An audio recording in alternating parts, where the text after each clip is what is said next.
Bem-vindos de regresso ao Conversas à Quinta. Nós vamos aproveitar para falar um pouco de Espanha, onde a situação política se mantém de alguma forma instável, apesar de neste momento já haver um quadro mais previsível, uma vez que o Partido Socialista Espanhol, o PSOE, ganhou as eleições com alguma margem e parece ter condições para formar governo, se bem que sem maioria e com acordos que não estão ainda totalmente fechados, mas mais do que falar dessa situação atual e das tensões e da evolução das tensões com as diferentes nacionalidades, sobretudo com a Catalunha, vamos falar da situação da Casa Real Espanhola. Porquê? Porque o rei emérito, Juan Carlos, decidiu deixar de comparecer a atos públicos. Isto mostra alguma subida de tensão na sua relação com o filho, o atual rei, com Filipe, que o estava a tirar, de alguma forma, para cerimónias de menor importância. Esta situação reflete uma tentativa por parte de Filipe, ou poderá refletir uma tentativa por parte de Filipe de recuperar o prestígio da Casa Real Espanhola, que nos últimos anos de Juan Carlos foi algo abalada pelo seu próprio comportamento e por alguns escândalos que têm a ver, nomeadamente, com algumas das suas irmãs, e tudo isto num ambiente em que, nomeadamente nas regiões onde há tensões nacionalistas, há também pulsões republicanas. Já me Pinto, há quem ache que esta decisão de Juan Carlos tem muito a ver com questões pessoais e na sua relação com a Rainha Letícia. Mas há também quem veja nisso muito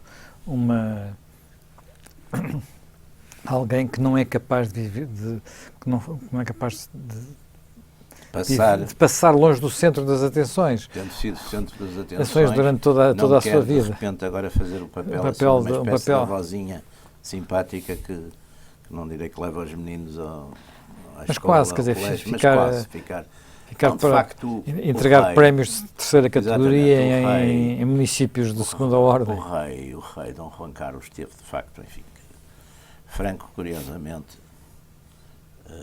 e tendo muito lucidamente a noção, bastante ao contrário de Salazar. Salazar, de certo modo, descurou, ou penso que tinha uma filosofia que era depois dele ter morrido, já não tinha nada a ver com as coisas, portanto, de certo modo, descurou toda a problemática da sucessão. Quer dizer, costumava responder, enfim, com uma resposta que para um homem inteligente como ele era uma resposta lá paliciana, que era dizer, há uma Constituição, o Presidente da República escolherá e, portanto, tudo continuará na mesma. Ora, ele sabia perfeitamente que o regime que ele próprio tinha desenhado era para funcionar com ele, quer dizer, e que não funcionaria com outra criatura qualquer. E, aliás, foi talvez um dos equívocos de Marcelo Caetano, foi querer fazer o salazarismo sem Salazar, arranjando uns nomes e umas coisas diferentes. Franco, ao contrário, teve a noção de que o regime autoritário, muito personalizado que ele tinha criado, de certo modo acabaria com ele, mas pensou uma sucessão a reinstitucionalização da monarquia, de certo modo, mais que uma restauração, foi quase uma instauração, até porque ele teve o cuidado, enfim, as relações dele com o Conde de Barcelona eram más, e ele teve o cuidado de o afastar de qualquer linha sucessória, mas, de facto, em relação a Dom Juan Carlos, fez exatamente essa transição e essa sucessão, sabendo perfeitamente que... Mas isso não foi também... Porquê que ele fez isso? Sente necessidade disso? Não teve também a ver com a percepção de que Espanha é um Estado plurinacional? Sim, ele tinha essas noções todas. E talvez tivesse, e Salazar também tinha a noção que em Portugal, de facto, não havia grandes lealdades monárquicas, sobretudo na própria sociedade. Nem já não estou a falar, do resto da população, mas o Salazar também tinha a noção de que o modelo não ia funcionar. Em Espanha, de certo modo, havia uma certa tradição e, portanto, Franco faz uma sucessão, que ele sabe que vai ser uma monarquia constitucional, no sentido e pluripartidária, até porque, digamos, aquele watchdog, aquele guardião que ele tinha preparado, que era o almirante Carrero Blanco, foi assassinado pela ETA em dezembro de 73 e, portanto, esse desenho que ele tinha, de certo modo, curou-se. Mas ele tinha a noção, aliás, ele confidenciou isso ao general Vernon Walters, tinha isso nas memórias dele. Franco tinha a noção que a Espanha ia ficar do lado ocidental, mas que ia ser uma democracia pluripartidária, coisa que não era propriamente também, não causava grande entusiasmo a Franco. De facto, o rei Dom Juan Carlos, muito preparado, aliás, por duas figuras que se detestavam, mas que foram, de certo modo, ambos figuras inspiradoras dele, que foi o próprio pai e Franco, qualquer um deles, cada um a seu modo, muito manhosos, muito espertos, e, portanto, ele teve essa escola. E percebeu um bocado que tinha que viver, por um lado, entre uma herança do franquismo, representada pelo exército, não é? E, por outro lado, por aquilo que ele via, e como, de certo modo, uma necessidade, que era fazer, digamos, uma instauração de uma democracia constitucional, uma monarquia constitucional, democrática e pluripartidária. Ainda por cima, num Estado exatamente plurinacional, portanto, com problemas complexos e que no último século tinham, enfim, causado grandes, para além do que se inseriu na própria Guerra Civil, tinham problemas muito complexos de nacionalitarismo, de nacionalismos regionais, chamemos assim, da Catalunha, do País Basco, um bocadinho da própria Galiza. Portanto, é todo esse complexo que ele, apoiado já por homens como Torquato Fernandes Miranda, como Adolfo Soares e outros, mas sobretudo fazendo um equilíbrio por vezes muito difícil entre os militares e a nova classe política que ele vai chamando, não é? Muito apoiado aí por Soares, mas Soares de certo modo funciona muito como um instrumento do próprio rei, e com problemas altamente complexos de terrorismo da ETA. É preciso ver que as pessoas hoje não se lembram, não só da ETA, mas dos grupos, de movimentos de extrema-esquerda, com centenas de mortos. Quer dizer, a transição espanhola e várias vezes se notou entre os militares, que numa dada altura são as principais vítimas da ETA, se notou, de facto, quase movimentos, e aliás chegou a haver um, não é? O 23 de Fevereiro, que é um movimento que, de certo modo, é suscitado pelo próprio rei, que depois também o desmonta, não é?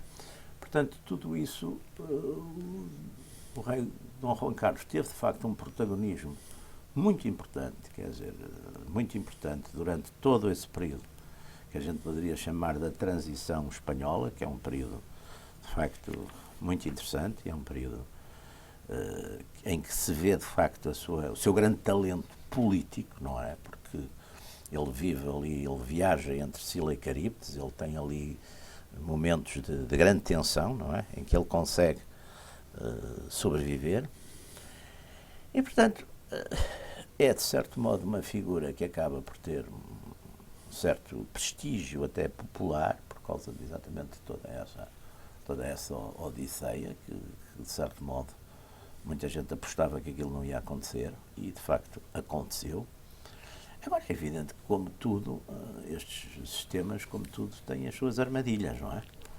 E, portanto, passado esse período, a Espanha entra, que é um período também de bipolarização, no fundo, entre um partido forte ao centro-direita ou à direita, no fundo, primeiro foi a UCD que se consumiu com a própria transição, e depois foi a Aliança Popular e depois o Partido Popular, Partido Socialista. Portanto, o tal modelo bipolar europeu, entre um partido mais ou menos conservador, centro-direitista, com direitas, englobando direitas, as várias famílias da direita, e depois uma esquerda também que relativamente coopera, porque tem medo sempre de que haja uma involução e que volte um regime militar. Portanto, isso também, essa cooperação é adquirida.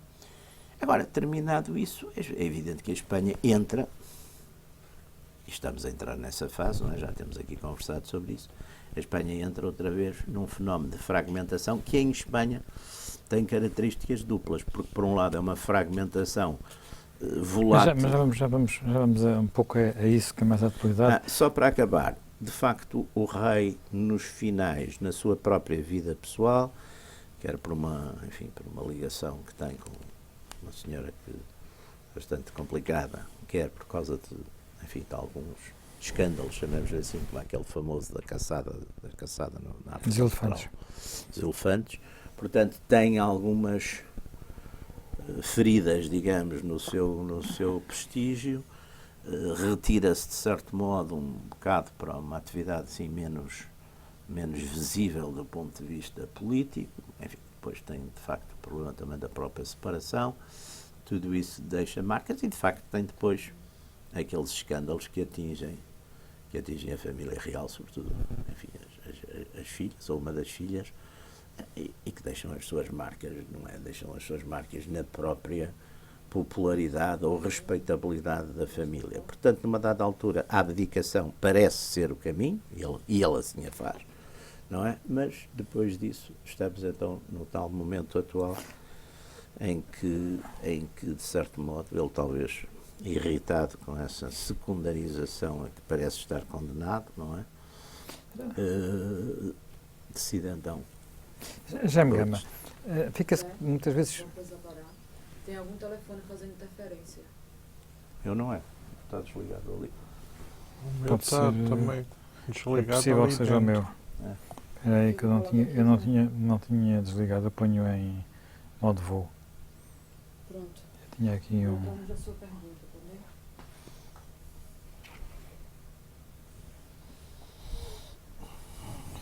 também. Melhorou, Tiago? Tá bem. Pronto. Vamos ao princípio, é? Não, basta. Só Continuamos, Jaime Gama, fica-se como, quer dizer, olhando um pouco para a vida, para o que foi a carreira política, o momento político, os momentos políticos centrais da vida de Juan Carlos, que talvez o momento decisivo, o momento que ele se torna o rei dos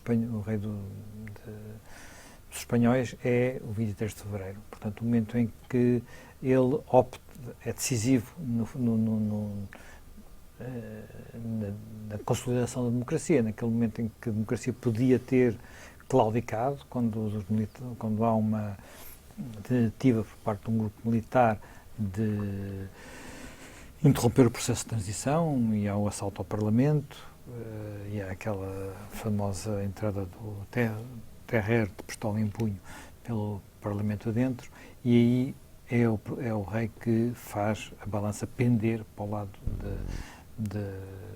digamos, das forças democráticas, dos partidos democráticos, da legitimidade constitucional.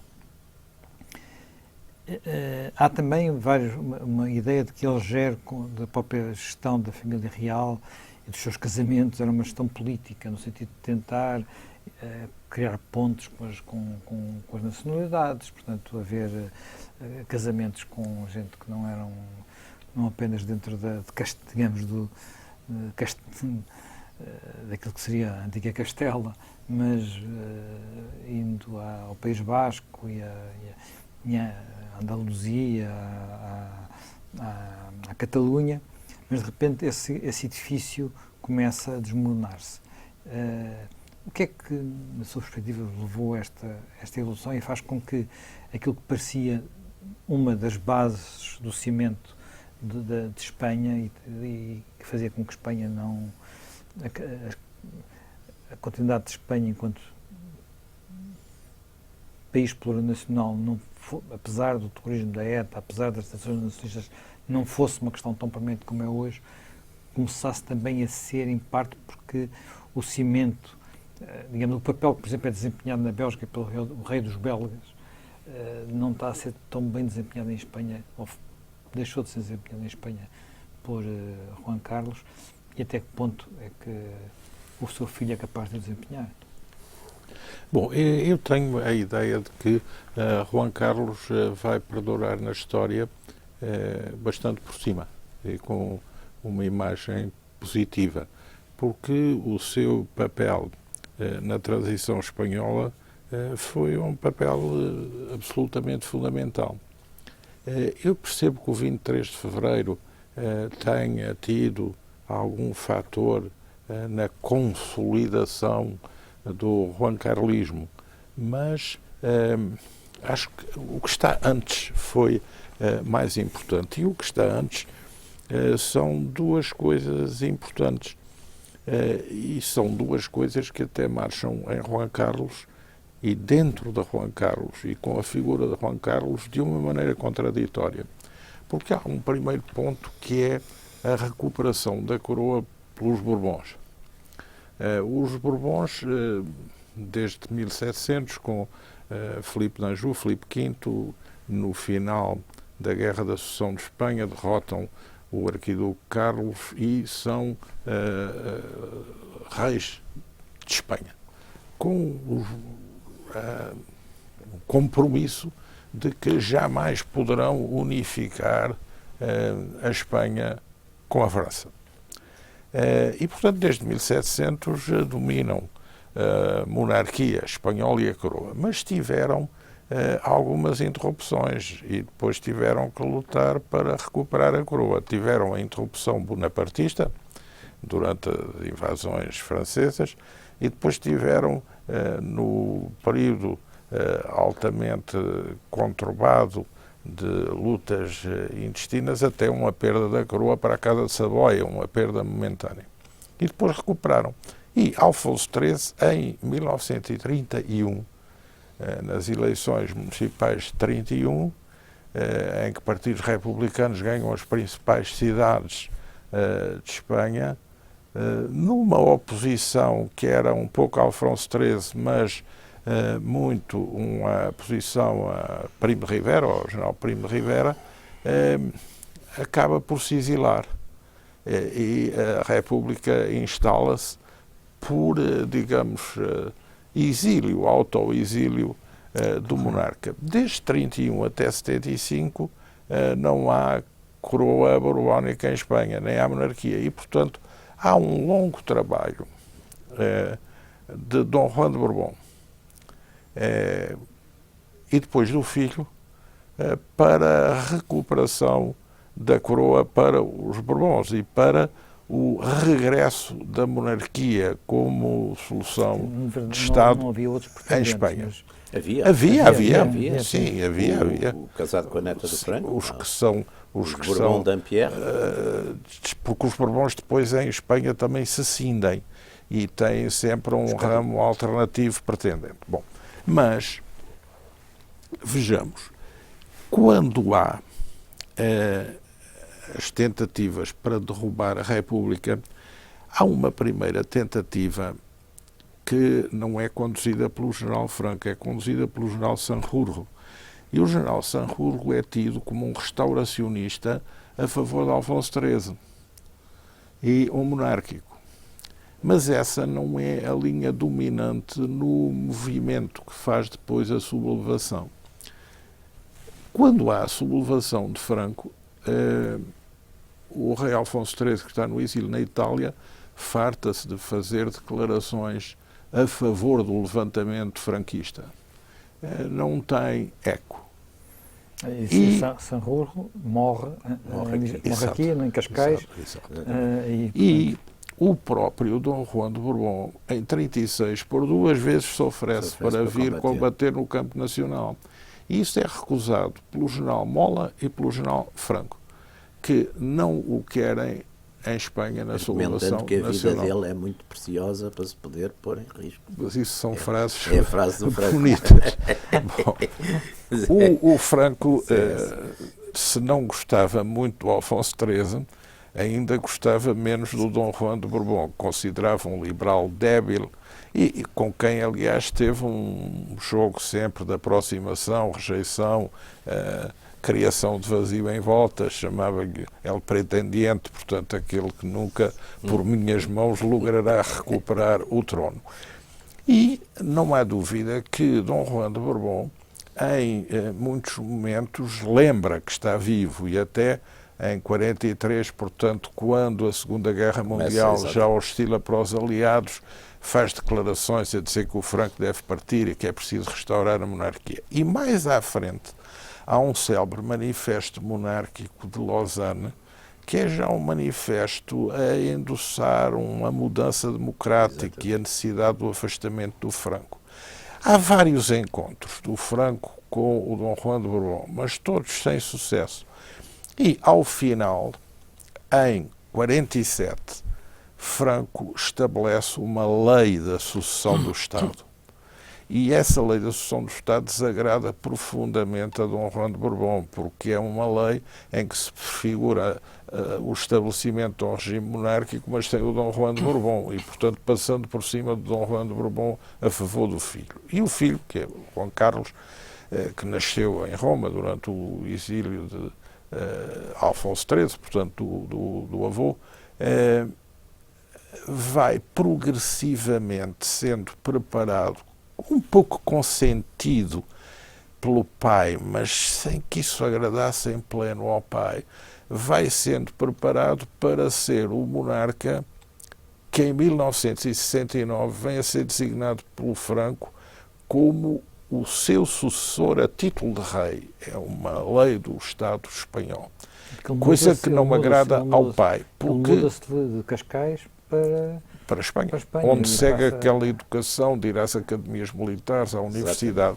E tem como educador político próximo Torquato de Fernandes de Miranda, que é alguém que vai desempenhar um papel muito importante na transição, porque é praticamente o último secretário-geral do movimento, é o presidente das cortes franquistas, é quem faz a condução do famoso Araquiri das cortes franquistas quando apoiam a lei da reforma política e se auto-extinguem, e essa lei da reforma política abre o regresso de uma monarquia constitucional e que depois o próprio Juan Carlos, no seu trajeto, vai puxando para que seja uma monarquia constitucional democrática. Ele ainda, como príncipe herdeiro, visita os Estados Unidos, é muito bem recebido nos Estados Unidos e depois regressa e é um elemento-chave na negociação da transição.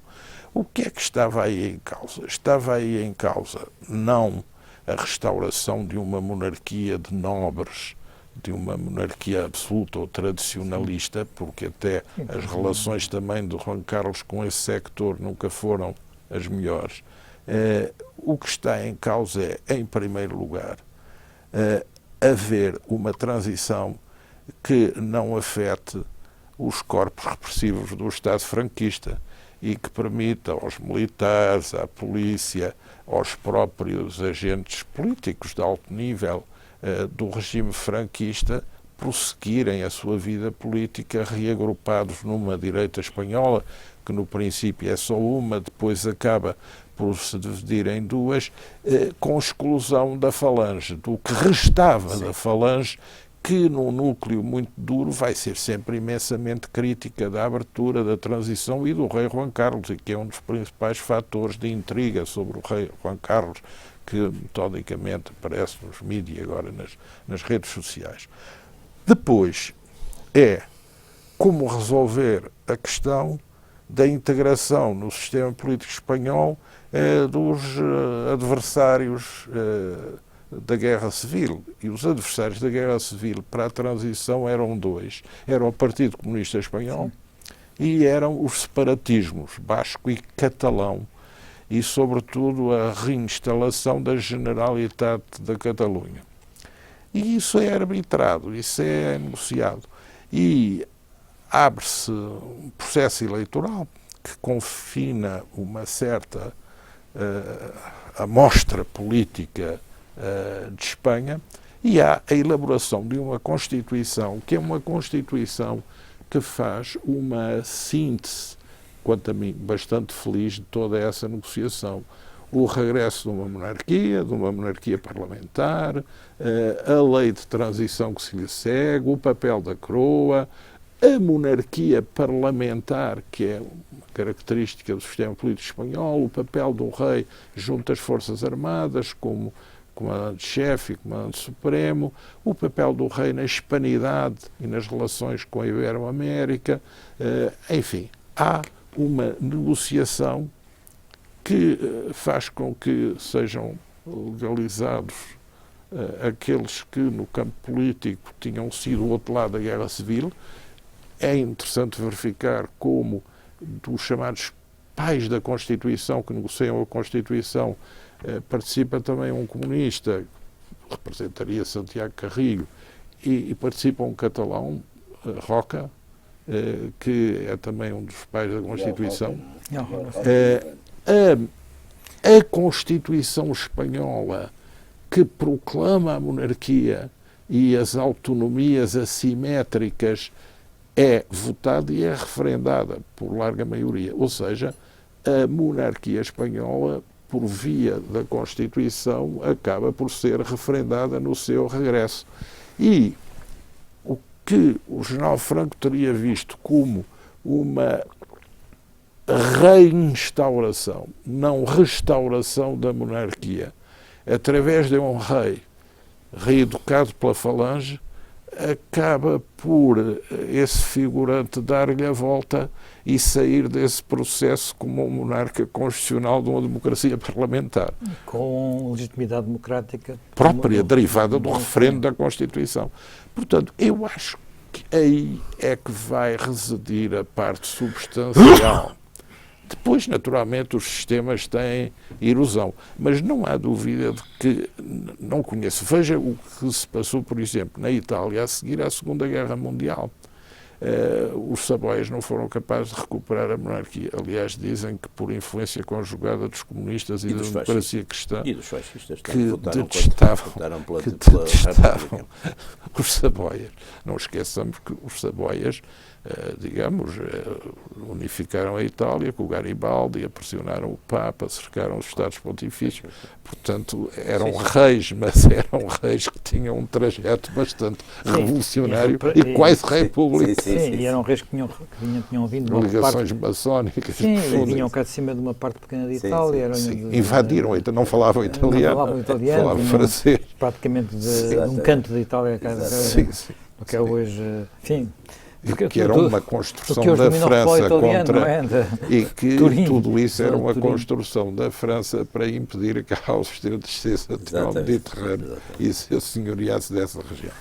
Portanto, o regresso da monarquia à Espanha é um regresso que reinstaura os Bourbons, que os legitima e que tem nessa transição um momento alto de Juan Carlos. A partir daí eu acho que são mais, digamos, incidentes da longa duração do reinado. Não é? E agora esta questão, embora eu não acho que o Juan Carlos, esta fase final e esta saída de funções públicas tenha tanto a ver com o atrito familiar. Eu acho que tem também a ver com o seu próprio cansaço e com a necessidade, porventura, de se distanciar para que a sua imagem na história não esteja envolvida nestas trincas mais recentes. Mas ele sempre declarou que estava preparado, renunciou já há 5 anos, aproveitou o aniversário da Constituição Espanhola para renunciar. Foi objeto de homenagens muito significativas e, passados 5 anos sobre a renúncia, abdica do aparecimento em atos públicos. Penso que isso tem mais a ver com o seu estado atual de saúde do que propriamente terá a ver com esse desenlace com o filho. As relações dele com o pai também nunca foram muito efusivas. As relações do filho com ele são altensas, depois há a rainha que também não ajuda na relação com a rainha, e isso tudo hoje é mediatizado. As casas reais podiam, há séculos, fazer tudo isso na discreção do palácio e agora tudo isso é fotografado. Basta uma simples fotografia para desvendar a alma. Agora tudo se escute, não é? Desde o rei emérito tinha, apesar de tudo, uma tensa, digamos assim, do Estado espanhol para continuar a desempenhar as suas funções. Não que ele necessite dela, porque ele tem fortuna pessoal, e agora discute-se deixando Pois. de desempenhar funções públicas, deve mantê-lo ou não, porque há sempre esta discussão em Espanha. Não é assim uma fortuna por aí além, acho que só andará à volta de 200 mil euros por ano, mas... Estas monarquias modernas são monarquias que têm, digamos, este controle da democracia e das instituições e, por outro lado, têm o controle da sociedade comunicacional moderna. Claro que tem. E, embora os monarcas se defendam bem como contrafiguras, não digo como contrapoderes, mas como contrafiguras no espetáculo mediático, eles acabam também por ter a grande solidão de ser figurantes nesse universo. Sim. E isso também traz E fadiga. distribuem um bocadinho os papéis. Nem todos têm a energia vital da Rainha de Da Rainha de Inglaterra. Inglaterra. Mas distribuem também papéis. A Rainha de não é? Inglaterra tem ter essa energia vital, mas apesar de nós olharmos para as diferentes casas reais europeias, e as nórdicas encontraram um lugar de absoluta discrição e são quase plebeias. Sim, tem umas vidas de muitos classe aspectos, média, vidas de discretas. classe média muito discretas. Inglaterra é grande pompa e circunstância. Pompa e circunstância. Mas com uma coisa E até interessante. porque tem um papel que supera o próprio Reino Unido, porque ela Sim. também é a Rainha da Austrália, Sim. tem a soberana da Austrália, a Rainha do E até Canadá. nas imagens Portanto, públicas tem um isso- papel na Commonwealth, portanto, tem todo um papel mais vasto, por assim dizer. Portanto, é distinto.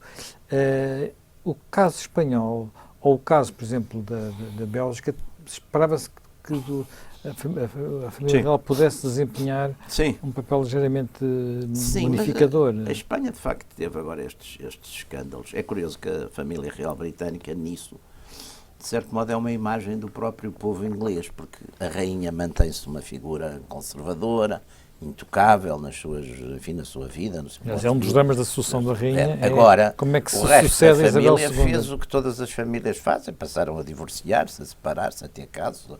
Portanto, tudo isso, de certo modo, também evoluiu à medida da própria sociedade inglesa. É muito interessante, enfim, quem seguiu a série Isabel, aquela série que Sim. está a passar agora no Netflix da vida de Isabel II, Sim. vê a diferença, Sim.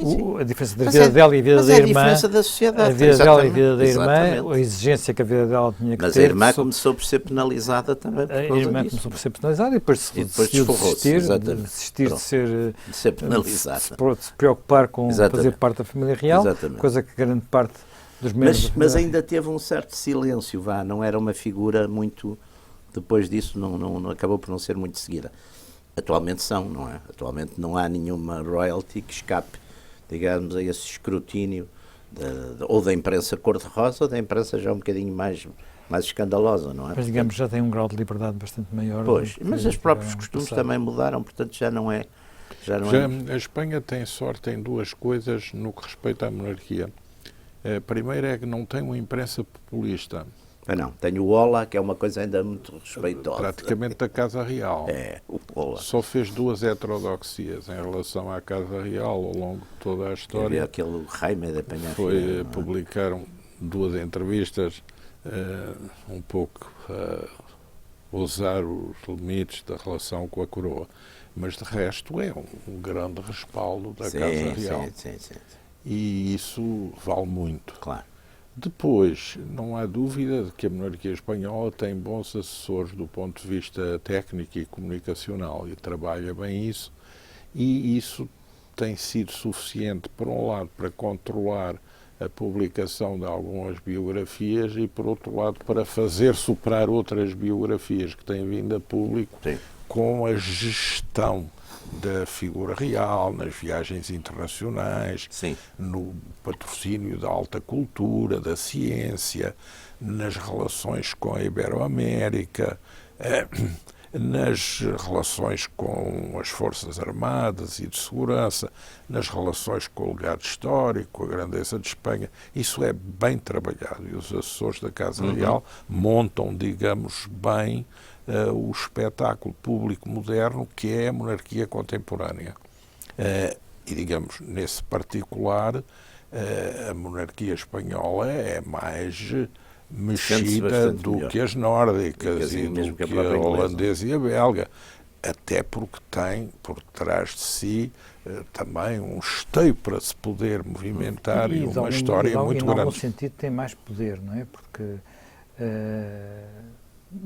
tem mais poder, porque enquanto a monarquia, a Rainha de Inglaterra, os seus discursos não são dela, não é? Portanto, os discursos São redigidos pelo Primeiro-Ministro. São redigidos pelo Primeiro-Ministro. Há os discursos, muitos dos discursos do rei de Espanha do rei de Espanha são discursos do rei de Espanha. Sobretudo declarações em situações. Isso, e por exemplo, agora recentemente na questão catalã, mas aí foi muito aguardada o a rei comunicação teve aquele discurso que era esse deve ter sido feito pelo Rajoy. Foi muito infeliz aquele discurso, porque o rei devia-se ter colocado acima da não sei questão. Se foi, e não foi se colocou, talvez não negociado sei, com o Rajoy. Não sei se foi feito. Mas não foi feliz esse. Porque, de certo modo, o rei era para isso, era para se descolar um bocadinho do governo, nesse caso. Pois essa é a impressão que dá.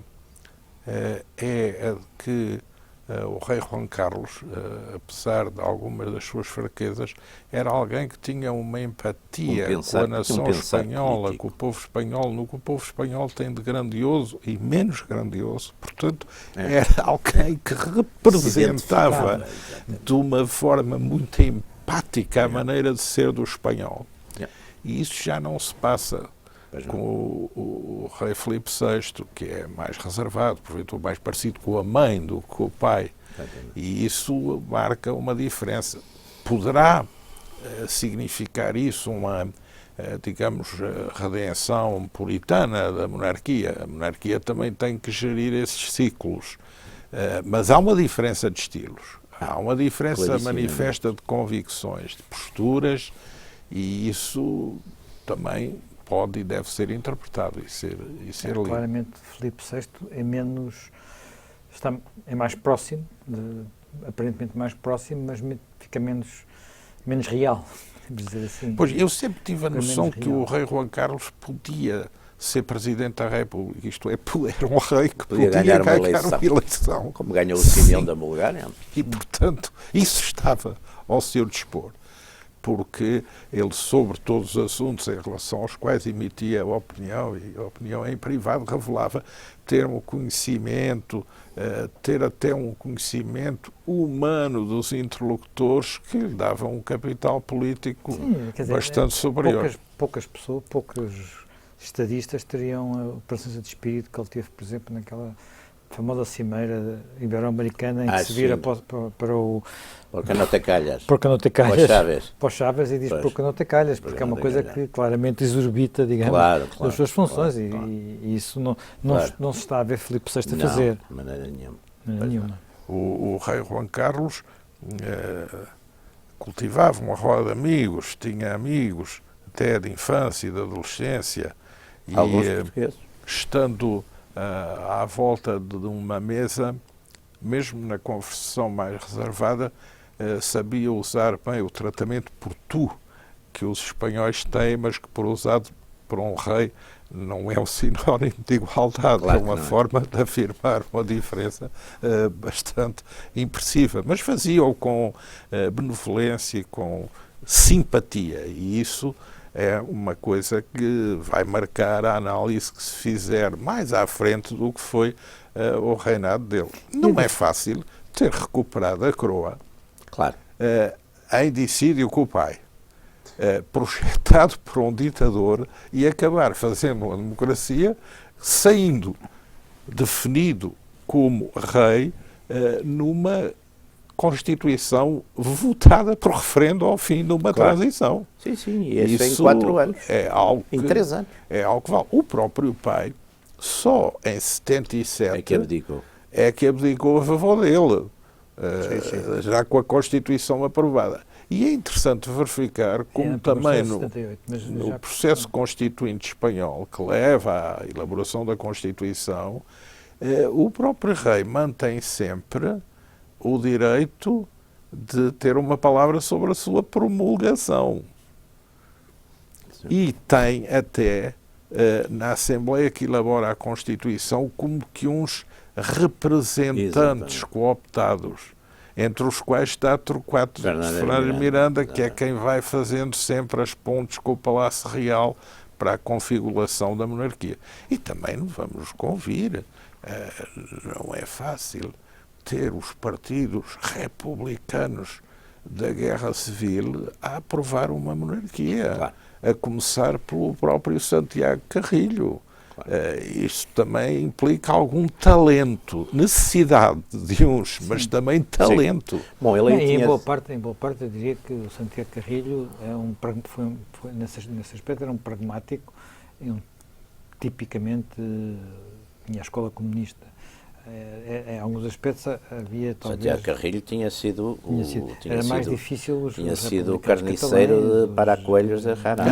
Até o PSOE. até o próprio PSOE. Depois até o próprio aderiu- PSOE, que depois tinha um aderiu lado ao- mais, Sim. Depois aderiu ao emocional e eurocomunismo, mais, mas tinha... O Santiago Carrilho tinha um também passado ver complicado. como o modelo de autonomias, que depois os bascos e os catalães vêm contestar e querem mais, mas o modelo de autonomias que foi definido na Constituição Espanhola foi objeto de uma altíssima votação favorável no referendo à Constituição, quer da parte de bascos, quer da parte de catalães. Não, Isso é uma em muitos aspectos, vitória fabulosa da transição. E em muitos aspectos estamos a falar de um grau de autonomia elevadíssimo. Sim, Que sim. não tem comparação com nenhum outro, mesmo com os Estados Federais Alemães. Não é? Sim, sim, sim. Os Sim. Estados Federais Alemães não têm o grau de autonomia que têm. Mas pelos vistos não chega, não não é? é? Pelos vistos não chega. Aliás, não, mas eu estava a dizer do Santiago Carrilho, que também é uma figura curiosa, porque Santiago Carrilho é de facto, quando líder das juventudes socialistas, é o famoso carniceiro de Paracoelhos da Jarama, não é? Ele na altura já era mais... E depois dá uma volta, para o eurocomunismo, não é? O Santiago Carrilho é um fenómeno também curiosíssimo. Há não é? dois importantes agentes que eu acho que também figuram na transição espanhola de maneira importante. Um é um general, Gutiérrez Gutiérrez Mellado, Mellado, exatamente.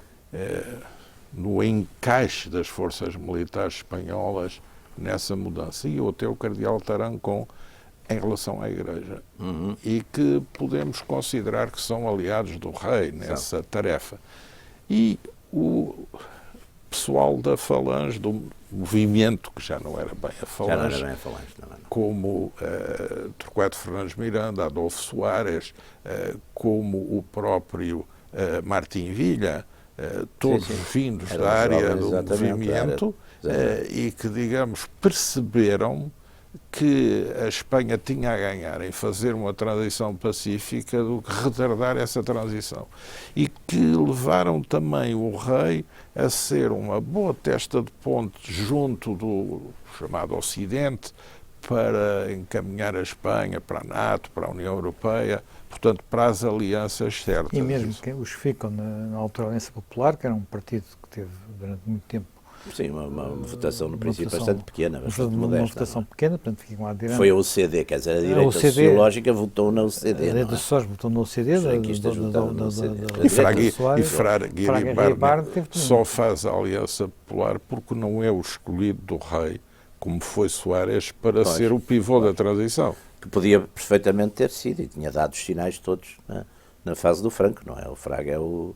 Depois tem aquela questão quando ele está ministro do interior, que é aqueles problemas lá acima, no País Basco, não é? Ele aí fica um bocado, mas era o homem ministro da informação.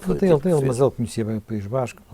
E o Fraga, além disso, era um intelectual, ao contrário do Soares, era um intelectual. O Fraga todos os anos produzia 2 livros ou 3 sobre os temas mais diferentes. E agora, só para terminar, que estamos muito em cima da hora, as rainhas. A Rainha Sofia também foi uma figura extraordinariamente Foi, popular. sim, senhor.